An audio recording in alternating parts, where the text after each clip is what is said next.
He's doing exactly what it is that the Americans have done, where they make allegations that Zimbabwe abuses human rights. They don't go to any court. They don't prove the case in any court. They don't go to any international bodies that are supposed to be the arbiters of these kind of issues. They don't prove their case within those courts before they impose sanctions, which should have been imposed by the UN if Zimbabwe was really abusing human rights. The case of Zimbabwe must have been taken to the UN Human Rights Council. It wasn't. Jeez, they just use the media They to just paint use a the narrative. media and then they say human rights violations. But yet, while they're saying that, America is one of the only countries in the world that has ever been indicted by the International Court of Justice for funding terrorism in Nicaragua in 1989. They're the only country now that the Iranians who are under UN sanctions took the Americans to the International Court of Justice in 2018. And they won that the sanctions that they've imposed on the people of Iran, the Americans are breaking international law and they are violating human rights. Zimbabwe then went to the same UN, and the UN said the sanctions on Zimbabwe are illegal and they are violating human rights. If not, they're a crime against humanity. The reason you got all these refugees in South Africa is displacement by sanctions, displacement by deprivation of water, healthcare, education, and government services because of sanctions on our government. Julius Malema won't speak about that, but he's a Pan-Africanist. Would you say that Robert Mugabe was a good leader? Would you say the ZANU-PF is a good political party? Are you even allowed to speak about that? Yes, I can speak about it. I can speak about anything. Sure. A lot of Zimbabweans are very scared, by the way, of speaking their truth, especially about their government and their leaders. Mugabe was a brilliant leader.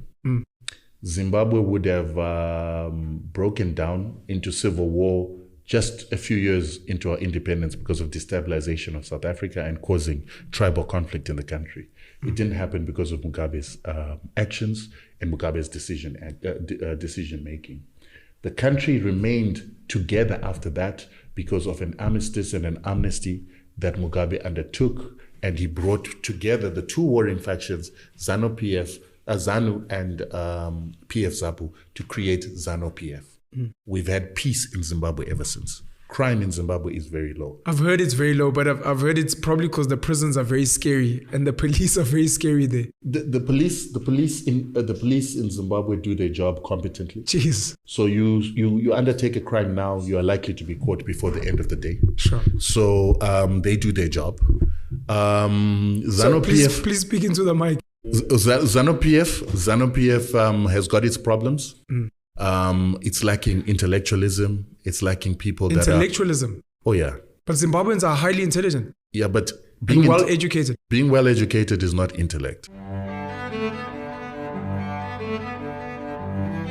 This next video that I want you guys to watch would give you a different perspective into issues that are occurring in the African continent. Before we watch the video, I just want to say this, right? Most Africans do not understand what economic sanctions are. Most Africans do not even know if there is such a thing as an economic sanction. Most of us, we do not know that. In fact, until I started doing this show, before I really understood what economic sanctions were all about.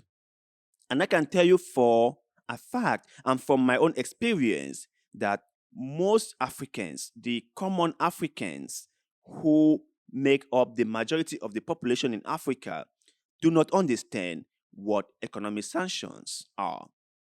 Now, if the economy is not going well, if the people are suffering, most of them tend to blame the leaders.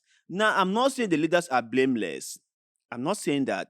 What I'm saying is there are multiple factors involved as to why an economy is not doing well or as to why there is an economic crisis in a country.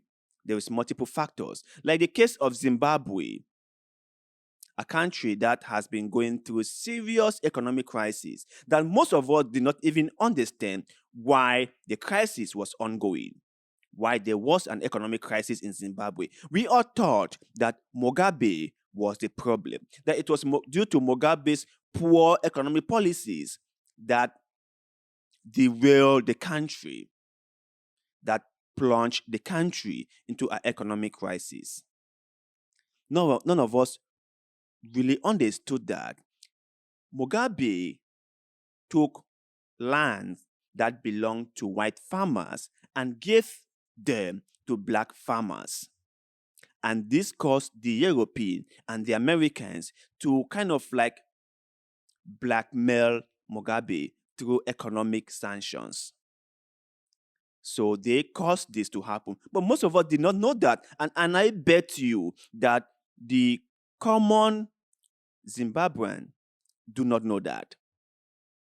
Now, what they do is, after they put those economic sanctions in place, they use their media to spread false information and to tarnish the reputation of the leader.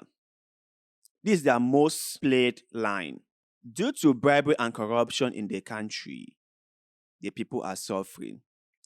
Due to the leader's inability to control bribery and corruption and embezzlement, the economy is suffering. Due to the leader's poor economic policies and management of the country, the people are suffering. This is what they will say. And their media, the CNN, the BBC, the MSNBC, and so on and so forth, will re-echo this line again and again and again and again.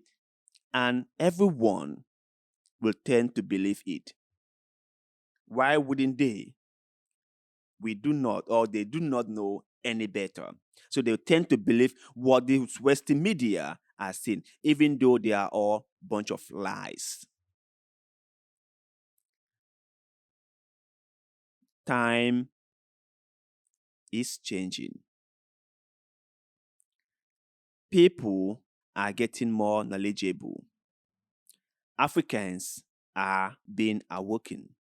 There are a lot of African YouTubers, African commentators, African journalists, African broadcasting houses who are pushing back on this Western narrative, who are now saying that, no, Africa is not the way it is, or Zimbabwe wasn't going through economic crisis or isn't going through economic crisis due to poor economic policies by its leaders, but due to the number of sanctions that you guys place on this country. That has been the problem in Zimbabwe. That has been the reason why Zimbabwe has been suffering. But before I continue, let's watch this video. And being well educated is not intellectualism. Okay. So, for instance, I'll give you examples.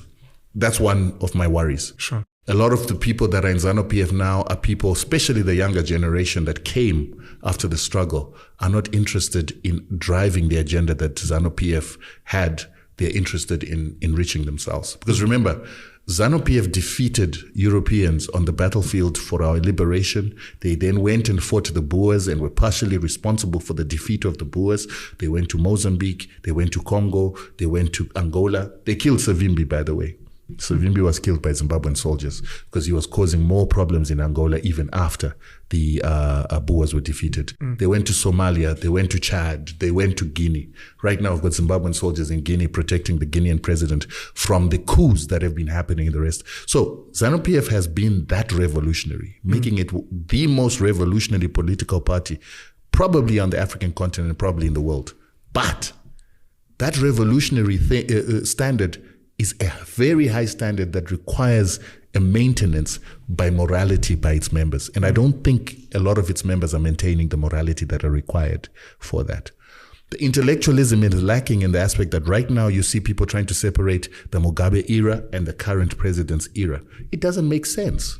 ZANU-PF is as great as it is because of its history. And so therefore trying to separate the two is a lack of intellectualism and is a lack of a moral compass that understands heritage and its importance. And then one of the major reasons why they demonize Mugabe today is because of the fact that Mugabe is demonized by the rest of the world. So it becomes easy to demonize him to try and get, affection from the Europeans. Sure. And I keep saying ZANU-PF should know that Europeans are never going to be affectionate to ZANU-PF because ZANU-PF, like Muammar Gaddafi became, needs to be removed if the European system is going to stand and if the European ideology of property rights belonging to only white people is going to stand. Now, unless ZANU-PF is going to reverse land reform, unless ZANU-PF is going to capitulate to the wills of the whites, they obviously and surely should know that whites will never, ever be friends with them, even if they denounce Robert Mugabe. Yeah, right. That's why I said sometimes it's good to always follow the news, always get your news from different sources. The more information you get about things, the more knowledgeable you become. Getting an information from just one source is never a good idea. That's why I've always proposed, or I've always suggested that having many voices is way more better than having just few voices. Because if you have too many voices, you can filter the information you are getting and choose the one you think is proper or is good enough for you. Talking about sanctions, this is something the Americans have used, a kind of a soft power blackmailing that they use against nations around the world. And the thing they do is when they put these sanctions in place, they turn around and tell the people of that particular country that the reason their economy is struggling, the reason all of them are suffering is because their leaders are terrible. Now, some leaders are terrible, especially in Africa. That is a fact that we cannot deny. I cannot deny that. Some leaders are really, really terrible. But that's not the whole story. My point is that is not the whole story. There are a lot more to these stories than they are telling us. And we have always believed them because why not? They are a country of democracy, so they say. They value human rights and freedom, so they say. They think that people should live freely, like freedom of speech, freedom of expression, and stuff like that, so they say. So why wouldn't we believe them when they said something, when they said that the reason we are suffering is because our leaders are terrible and they are the reason why we are the way we are, or why our country is the way it is. So we believe them. Why not? Why not? But then again, if you take a critical look and ask yourself, why is there an economic crisis in my country? Why am I suffering so much? You will come to realize that the West and America, are to be blamed. They have made it in such a way that it's difficult for an African country to do business if they are under sanction. They have made it so difficult for people of a given country to get access to certain facilities like banking and stuff when the country is under sanction. For example, Zimbabwe is under sanction, right, from America and the West. So it's very difficult for local business people in Zimbabwe to do business with the international community because they need to use the SWIFT and international monetary system. So it's very hard for them to do that. They cannot buy, they cannot sell. So how do they survive? Sometimes they cannot get access to dollar, which is needed to buy internationally. How do they survive? And yet still, they will tell us that our leaders are to be blamed for what we are going through. They will push all the blames to them and excuse themselves from any responsibility whatsoever. This is really terrible. So my brothers and sisters in Africa, when anything is going wrong in your country, and before you blame your leaders, now I have always said that the leaders share part of the blame. The leaders are not blameless, but there is a bigger game at play than what we are being told or than what we can see. So always remember, when anything is going wrong with your country, there is a bigger game at play. But you guys out there, Share your thoughts and opinions with us in the comment section below. What do you think? What is your take about this whole idea of the West making Africa look bad through their sanctions and their media? How has these sanctions negatively impacted the local Zimbabweans? And was Mugabe right to take farmlands from the whites and hand over to the locals? Let us know in the comment section below, because like always, we love hearing what you have to say. And also, please don't forget to like this video, share this video, follow our Facebook page, and most importantly, subscribe to this channel. Because little bit of goodwill, like the way you're doing just now, help us a lot. I shall forever be grateful to you. So thank you very much for doing just that. And like always, see you in the next one.